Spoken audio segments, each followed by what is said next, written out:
ಅಧಿಕಾರ ಹಂಚಿಕೆ ಸದ್ಯಕ್ಕೆ ಕದನ ವಿರಾಮವನ್ನ ಘೋಷಣೆ ಮಾಡಲಾಗಿದೆ. ಬ್ರೇಕ್ಫಾಸ್ಟ್ ಮೀಟಿಂಗ್ನಲ್ಲಿ ಸಿದ್ದು ಡಿಕೆಶಿ ಅವರು ಚರ್ಚೆಯನ್ನ ಮಾಡಿದ್ದಾರೆ. ಅಧಿಕಾರ ಹಂಚಿಕೆ ಸದ್ಯಕ್ಕೆ ಕದನ ವಿರಾಮ ಘೋಷಣೆ ಆಗಿದೆ. ಬ್ರೇಕ್ಫಾಸ್ಟ್ ಮೀಟಿಂಗ್ನಲ್ಲಿ ಸಿದ್ದು ಡಿಕೆಶಿ ಚರ್ಚೆಯನ್ನ ಮಾಡಿದ್ದಾರೆ. ಒಗ್ಗಟ್ಟಿನ ಸಂದೇಶವನ್ನ ಕೊಡಲು ಬ್ರೇಕ್ಫಾಸ್ಟ್ ಮೀಟಿಂಗ್ ಅನ್ನ ಮಾಡಲಾಗಿತ್ತು. ಅಸೆಂಬ್ಲಿವರೆಗೂ ಕೂಡ ಯಾವುದೇ ತೀರ್ಮಾನ ಇಲ್ಲ. ಸದ್ಯಕ್ಕೆ ಸೈಲೆಂಟ್ ಆಗಿರಿ, ಹೈಕಮಾಂಡ್ ಸೂಚನೆಯನ್ನ ಕೊಟ್ಟಿದೆ.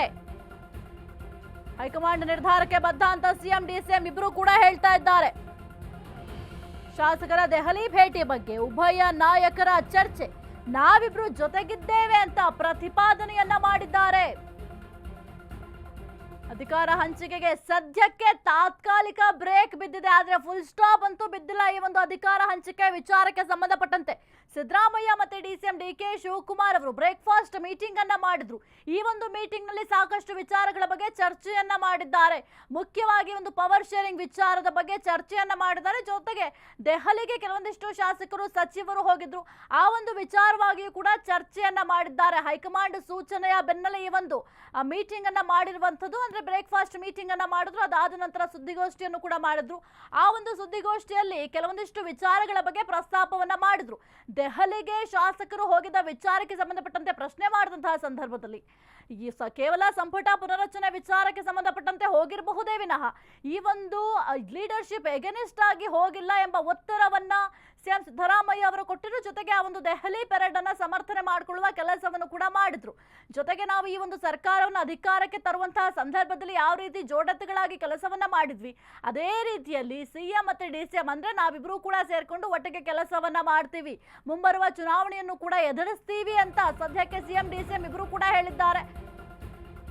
ನಮ್ಮಲ್ಲಿ ಗೊಂದಲವಿಲ್ಲ ಅಂತ ಸಿದ್ದರಾಮಯ್ಯ ಅವರು ಹೇಳಿದ್ದಾರೆ. ಒಗ್ಗಟ್ಟಿನ ಮಂತ್ರ ಜಪಿಸಿದ ಸಿಎಂ ಸಿದ್ದರಾಮಯ್ಯ, ನಮ್ಮಲ್ಲಿ ಅನಗತ್ಯವಾಗಿ ಕೆಲ ಗೊಂದಲ ನಿರ್ಮಾಣ ಆಗಿದೆ, ಸೃಷ್ಟಿಯಾಗಿದೆ. ಹೈಕಮಾಂಡ್ ನಾಯಕರ ನಿರ್ಧಾರಕ್ಕೆ ಇಬ್ಬರು ಕೂಡ ಬದ್ಧರಾಗಿದ್ದೇವೆ. ಹೈಕಮಾಂಡ್ ಏನ್ ಹೇಳುತ್ತೆ ಅದನ್ನ ಕೇಳ್ತೇವೆ. ನಾಳೆಯಿಂದ ಯಾವುದೇ ಗೊಂದಲ ಇರಲ್ಲ ಅಂತ ಸಿಎಂ ಸಿದ್ದರಾಮಯ್ಯ ಅವರು ಹೇಳಿದ್ದಾರೆ. ಒಗ್ಗಟ್ಟಿನ ಮಂತ್ರವನ್ನ ಜಪಿಸಿದ ಸಿಎಂ ಸಿದ್ದರಾಮಯ್ಯ ಅವರು ಸುಳ್ಳು ಅಪವಾದ ಮಾಡುವುದು ಬಿಜೆಪಿ ಜೆಡಿಎಸ್ ಚಾಳಿ ಆಗ್ಬಿಟ್ಟಿದೆ, ಇದೆಲ್ಲವೂ ಸಹ ಬಿಜೆಪಿಯ ಆರೋಪಗಳಷ್ಟೇ ಅಂತ ಸಿಎಂ ಸಿದ್ದರಾಮಯ್ಯ ಅವರು ಹೇಳಿದ್ದಾರೆ. ಪುನರಚನೆ ವಿಚಾರಕ್ಕೆ ಶಾಸಕರು ದೆಹಲಿಗೆ ಹೋಗಿತ್ತು. ನಾಯಕತ್ವ ಬದಲಾವಣೆ ಗೊಂದಲಕ್ಕೂ ತೆರೆ ಎಳೆದಿದ್ದಾರೆ ಸಿಎಂ ಸಿದ್ದರಾಮಯ್ಯ ಅವರು. ನಾಯಕತ್ವ ಬದಲಾವಣೆ ವಿಚಾರಕ್ಕೆ ಸದ್ಯಕ್ಕೆ ಏನೆಲ್ಲ ಗೊಂದಲಗಳಿತ್ತು ಅದೆಲ್ಲದಕ್ಕೂ ಕೂಡ ತೆರೆ ಎಳೆಯುವ ಕೆಲಸವನ್ನ ಮಾಡಿದ್ದಾರೆ. ಜೊತೆಗೆ ಒಗ್ಗಟ್ಟಿನ ಮಂತ್ರವನ್ನ ಸಿಎಂ ಸಿದ್ದರಾಮಯ್ಯ ಅವರು ಜಪಿಸಿದ್ದಾರೆ.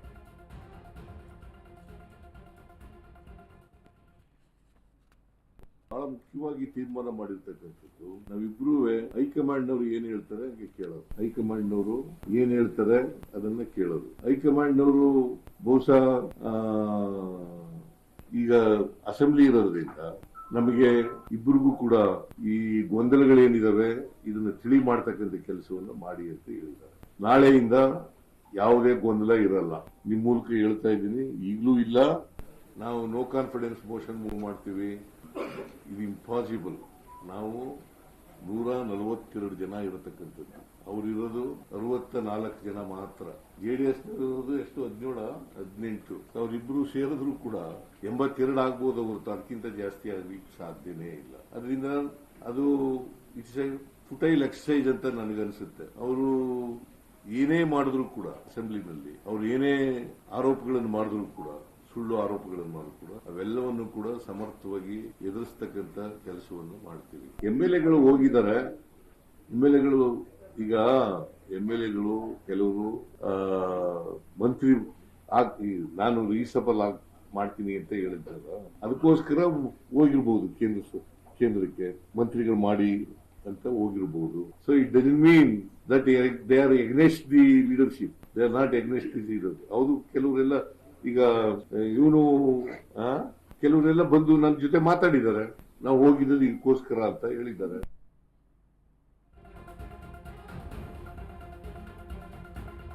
ಸಿಎಂ ಎದುರಲ್ಲೇ ಡಿಸಿಎಂ ಡಿಕೆಶಿ ಬಿಗ್ ಮೆಸೇಜ್ ಅನ್ನ ರವಾನೆ ಮಾಡಿದ್ದಾರೆ. 2013ರ ಘಟನೆಯನ್ನ ನೆನಪಿಸಿದ ಡಿಸಿಎಂ ಡಿಕೆ ಶಿವಕುಮಾರ್, ಸಿದ್ದು ಸಂಪುಟದಲ್ಲಿ ಡಿಕೆಗೆ ಸಿಕ್ಕಿರಲಿಲ್ಲ ಸಚಿವ ಸ್ಥಾನ, ಆಗ 1 ವರ್ಷದವರೆಗೂ ಕೂಡ ಕಾದಿದ್ದೆ ಅಂತ ಡಿ ಕೆ ಶಿವಕುಮಾರ್ ಅವರು ಹೇಳಿದ್ದಾರೆ.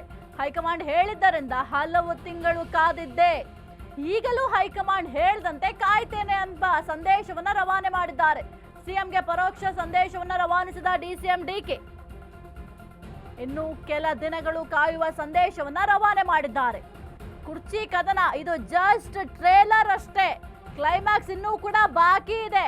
ಡಿಸೆಂಬರ್ ಅಂತ್ಯಕ್ಕೆ ಅಸಲಿ ಕ್ಲೈಮ್ಯಾಕ್ಸ್ ಇರುತ್ತೆ.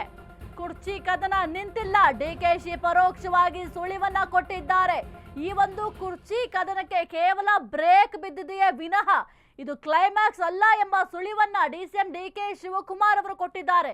ಜೊತೆಗೆ 2013ರಲ್ಲಿ ನಡೆದಂತಹ ಘಟನೆಯನ್ನ ನೆನಪಿಸಿಕೊಂಡಿದ್ದಾರೆ. ಪರೋಕ್ಷವಾಗಿ ಹೈಕಮಾಂಡ್ಗೆ ನಾನು ಯಾವ ರೀತಿ ಬದ್ಧನಾಗಿದ್ದೇನೆ, ಹೈಕಮಾಂಡ್ಗೋಸ್ಕರ ನಾನು ಏನ್ ಬೇಕಾದ್ರೂ ಮಾಡ್ಲಿಕ್ಕೆ ಸಿದ್ಧನಿದ್ದೇನೆ, ಕಾಂಗ್ರೆಸ್ ಪಕ್ಷಕ್ಕೆ ನಾನು ಎಷ್ಟು ನಿಷ್ಠನಾಗಿದ್ದೇನೆ ಅಂತ ಒಂದು ಕಡೆ ಹೈಕಮಾಂಡ್ಗೆ ಸಂದೇಶವನ್ನ ರವಾನೆ ಮಾಡೋದ್ರ ಜೊತೆಗೆ ಸಿಎಂ ಸಿದ್ದರಾಮಯ್ಯ ಅವರಿಗೂ ಕೂಡ ಈ ಒಂದು ಸಂದೇಶವನ್ನ ರವಾನೆ ಮಾಡಿದ್ದಾರೆ. ಹೈಕಮಾಂಡ್ ಯಾವ ನಿರ್ಧಾರವನ್ನ ತೆಗೆದುಕೊಂಡ್ರು ಕೂಡ ನಾವೆಲ್ಲರೂ ಕೂಡ ಬದ್ಧರಾಗಿರಬೇಕು ಎಂಬ ಸಂದೇಶವನ್ನ ರವಾನೆ ಮಾಡಿದ್ದಾರೆ. ಚೀಫ್ ಮಿನಿಸ್ಟರ್ ನಾನು ಅವತ್ತು ಕಾಲದಲ್ಲಿ ಸಿದ್ದರಾಮಯ್ಯನವರು 3 ತಿಂಗಳು ನನ್ನ 4 ತಿಂಗಳು ಹೈಕಮಾಂಡ್ ಆದೇಶದ ಮೇರೆಗೆ ಸ್ವಲ್ಪ ದಿನ ವೇಟ್ ಮಾಡಿ ಡಿಕೆ ಅಂತ ಹೇಳಿದಾಗ ಕೂಡ ಒಂದು ಶಬ್ದ ಅವತ್ತು ಕೂಡ ನಾನು ಮಾತಾಡಿಲ್ಲ. ಇವತ್ತು ಕೂಡ ಅಷ್ಟೇ, I am very firm. So ಒಟ್ಟಿಗೆ ಸೇರಿ ನಾವು ಕೆಲಸ ಮಾಡ್ಕೊಂಡು ನಾವು ಹೋಗ್ತೀವಿ.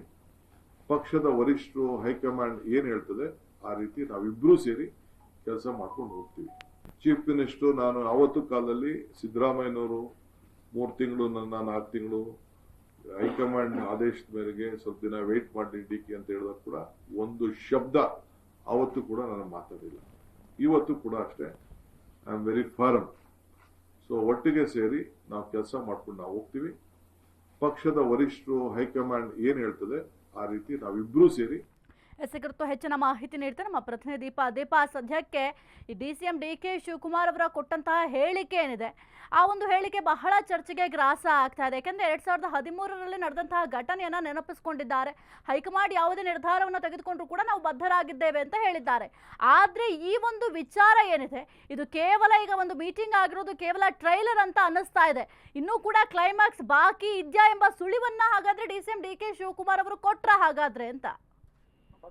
ಸಾಹಿತ್ಯ 2013ರ ವಿಚಾರ ಇದೇ ಮೊದಲಲ್ಲ, ಹಿಂದೆಯೂ ಕೂಡ ಹಲವಾರು ಸಂದರ್ಭಗಳಲ್ಲಿ ಅವರು ಈ ವಿಚಾರವನ್ನ ಹೇಳಿದ್ದಾರೆ. ಆದ್ರೆ ಈಗ ಅಂದ್ರೆ ಸಿಎಂ ಡಿಸಿಎಂ ನಡುವೆ ಉಂಟಾದಂತಹ ಗೊಂದಲದ ಮಧ್ಯೆ ಅವರೊಂದು ಸಭೆ ಮಾಡಿ ಆ ಸಭೆಯಲ್ಲಿ ಚರ್ಚಿಸಿ ನಾವು ಒಟ್ಟಿಗಿದ್ದೇವೆ ಅನ್ನುವಂತಹ ಹೇಳುವ ಸಂದರ್ಭದಲ್ಲಿ ಹೇಳಿರೋದು ಮುಖ್ಯವಾಗ್ತಾ ಇದೆ, ಅದು ಮುನ್ನೆಲೆಗೆ ಬರ್ತಾ ಇದೆ. ಹಿಂದೆಯೂ ಕೂಡ 2013ರಲ್ಲಿ ತಮಗೆ ಸಚಿವ ಸ್ಥಾನ ತಪ್ಪಿದ್ದಂತಹ ವಿಚಾರಗಳನ್ನ ತ್ಯಾಗದ ವಿಚಾರ ಬಂದಾಗ ಮಾತನಾಡುವಂತಹದನ್ನ ನೋಡಿದ್ವಿ. ಆದ್ರೆ ಈಗ ಅದು ಯಾಕೆ ಪ್ರಾಮುಖ್ಯತೆ ಪಡಿತು ಅನ್ನುವಂತಹದ್ದು ಇಲ್ಲಿ ಮುಖ್ಯವಾಗೋದನ್ನ ನೋಡೋದಾದ್ರೆ, ಈಗ ಅಂದ್ರೆ ಸಿಎಂ ಸಿದ್ದರಾಮಯ್ಯ ಜೊತೆಗೆ ಅವರ ಮುಂದೆಯೇ ಹೇಳಿದಂತಹದ್ದು ಒಂದಿಷ್ಟು ಮಹತ್ವವನ್ನ ಪಡಿತು. ಅದೇ ರೀತಿ ಕಾಯುವಂತಹದ್ದು ನಮಗೆ ಹೊಸದಲ್ಲ ಅನ್ನುವಂತಹ ರೀತಿಯಲ್ಲಿ ನಾವು ಹೈಕಮಾಂಡ್ ಕೊಡುವವರೆಗೂ ಕೂಡ ಕಾಯ್ತಾನೆ ಇರ್ತೀವಿ, ಅದನ್ನ ಬಿಟ್ಟು ಹೋಗುವಂತಹ ಪ್ರಮೇಯ ಇಲ್ಲ ಅನ್ನುವಂತಹದ್ದು ಸೂಚ್ಯವಾಗಿ ಜೊತೆಗೆ ಪರೋಕ್ಷವಾಗಿ ಆ ಒಂದು ಹೇಳಿಕೆಯನ್ನ ನೀಡಿದಂತಹದ್ದು ಅದು ಸ್ಪಷ್ಟವಾಗಿದೆ. ನೀವು ಹೇಳಿದಂತೆ ಇದು ಕೇವಲ ಟ್ರೈಲರ್, ಅಂದ್ರೆ ಈಗ ಸದ್ಯದ ಮಟ್ಟಿಗೆ ವಿಪಕ್ಷಗಳಿಗೆ ಸುಮ್ಮನಾಗಿಸೋದಕ್ಕೆ, ಮಾಧ್ಯಮಗಳನ್ನ ಸುಮ್ಮನಾಗಿಸೋದಕ್ಕೆ ಈ ರೀತಿಯಾದಂತಹ ಒಂದು ಹೇಳಿಕೆ, ಈ ರೀತಿಯಾದಂತಹ ಒಂದು ಸಭೆಯನ್ನ ಮಾಡಿ ನಾವು ಒಟ್ಟಿಗಿದ್ದೇವೆ ಅನ್ನುವಂತಹದನ್ನ ಹೇಳಿದ್ರೆ ಹೊರತು ಅದು ಇನ್ನೂ ಕೂಡ ಸಿಎಂ ಸ್ಥಾನ ಅಥವಾ ಸಿಎಂ ನಾಯಕತ್ವ ಬದಲಾವಣೆ ಅನ್ನುವಂತಹದ್ದು ಎಂದಿಗೂ ಮುಗಿಯದ ಅಧ್ಯಾಯ. ಡಿ ಕೆ ಶಿವಕುಮಾರ್ ಅವರಿಗೆ ಸಿಎಂ ಸ್ಥಾನವನ್ನು ಕೊಟ್ಟರೂ ಕೂಡ ಅದರಿಂದ ಸಮಸ್ಯೆಗಳು ಅಥವಾ ಪರ ವಿರೋಧ ಅನ್ನುವಂತಹದ್ದು ಬಂದ್ರು, ಕೊಡದೇ ಇದ್ರೂ ಕೂಡ ಪರ ವಿರೋಧಗಳು ಹೆಚ್ಚಾಗ್ತಲೇ ಇರುತ್ತೆ. ಸದ್ಯಕ್ಕಂತೂ 2013ರ ದಿನ ನೆನಪಿಸಿದಂತಹದ್ದು ಇದು ಮೊದಲಲ್ಲ, ಆದರೆ ಸಂದರ್ಭ ಈಗ ಯಾವುದಿತ್ತು ಅನ್ನುವಂತಹದ್ದು ಕೂಡ ಇಲ್ಲಿ ಮುಖ್ಯವಾಗುತ್ತೆ. ಸಾಹಿತ್ಯ ದೀಪಾ, ಸದ್ಯಕ್ಕೆ ಒಗ್ಗಟ್ಟಿನ ಮಂತ್ರವನ್ನ ಸಿಎಂ ಡಿಸಿಎಂ ಇಬ್ರು ಕೂಡ ಸದ್ಯಕ್ಕೆ ಪ್ರಸ್ತಾಪ ಮಾಡ್ತಾ ಇದ್ದಾರೆ. ನಾವೆಲ್ಲರೂ ಕೂಡ ಒಗ್ಗಟ್ಟಿಂದ ಇದೀವಿ, ಯಾವುದೇ ರೀತಿಯ ಸಮಸ್ಯೆಗಳಿಲ್ಲ, ಗೊಂದಲಗಳಿಲ್ಲ ಅಂತ ಹೇಳ್ತಾ ಇದ್ದಾರೆ. ಸದ್ಯಕ್ಕೆ ಈಗ ಅಧಿವೇಶನ ಇರೋದ್ರಿಂದ ಈ ಒಂದು ಒಗ್ಗಟ್ಟಿನ ಮಂತ್ರವನ್ನ ಜಪಿಸ್ತಾ ಇದ್ದಾರಾ ಅಂತ ಮೇಲ್ನೋಟಕ್ಕೆ ಹಾಗೆ ಅನ್ನಿಸ್ತಿದೆ. ಅಂದ್ರೆ ಅಧಿವೇಶನದಲ್ಲಿ ಎಲ್ಲಿ ವಿಪಕ್ಷಗಳ ಬಾಯಿಗೆ ಮತ್ತೊಮ್ಮೆ ಆಹಾರ ಆಗ್ಬಿಡ್ತೀವಿ ಅನ್ನುವಂತಹ ನಿಟ್ಟಿನಲ್ಲೇ ಅವರು ಒಗ್ಗಟ್ಟಿನ ಮಂತ್ರವನ್ನ ಜಪಿಸಿದ್ದು, ಅದನ್ನೇ ಹೈಕಮಾಂಡ್ ನಾಯಕರು ಕೂಡ ಇಲ್ಲಿನ ನಾಯಕರುಗಳಿಗೆ ಸೂಚಿಸಿ ತಾವು ಒಂದು ಸಭೆ ಅಂದ್ರೆ ಬ್ರೇಕ್ಫಾಸ್ಟ್ ಮೀಟಿಂಗ್ ಅನ್ನ ಮಾಡಿ ಅನ್ನುವಂತಹದನ್ನ ಬಿಟ್ಟಿದ್ದು. ಯಾಕಂದ್ರೆ ಬೆಳಗಾವಿ ಸೆಷನ್ ನಲ್ಲಿ ಈ ಒಂದು ವಿಚಾರ ಪ್ರಸ್ತಾಪ ಆಗಿ ಅಥವಾ ಈ ವಿಚಾರ ಮುನ್ನೆಲೆಗೆ ಬಂದಂತಹ ಸಂದರ್ಭದಲ್ಲಿ ವಿಪಕ್ಷಗಳಿಗೆ ಬಾಯಿ ಕೊಡೋದಕ್ಕೆ ಆಗೋದಿಲ್ಲ. ಜೊತೆಗೆ ಅವರಿಗೆ ನೇರವಾಗಿ ಅಲ್ಲಿ ಚರ್ಚೆ ಆಗುವಂತಹ ವಿಚಾರಗಳನ್ನ ಬಿಟ್ಟು ವಿಪಕ್ಷಗಳು ಇದನ್ನೇ ಎತ್ಕೊಳ್ತವೆ ಅನ್ನುವಂತಹ ನಿಟ್ಟಿನಲ್ಲಿಯೇ ಅವರು ಈ ನಿರ್ಧಾರ ಮಾಡಿ ಇವತ್ತು ಬ್ರೇಕ್ಫಾಸ್ಟ್ ಮೀಟಿಂಗ್ ಅನ್ನ ಸೇರಿದಂತದ್ದು. ಸಾಹಿತ್ಯ. ಓಕೆ, ಥ್ಯಾಂಕ್ ಯು ದೀಪಾ ನಿಮ್ಮೆಲ್ಲ ಮಾಹಿತಿಗಾಗಿ.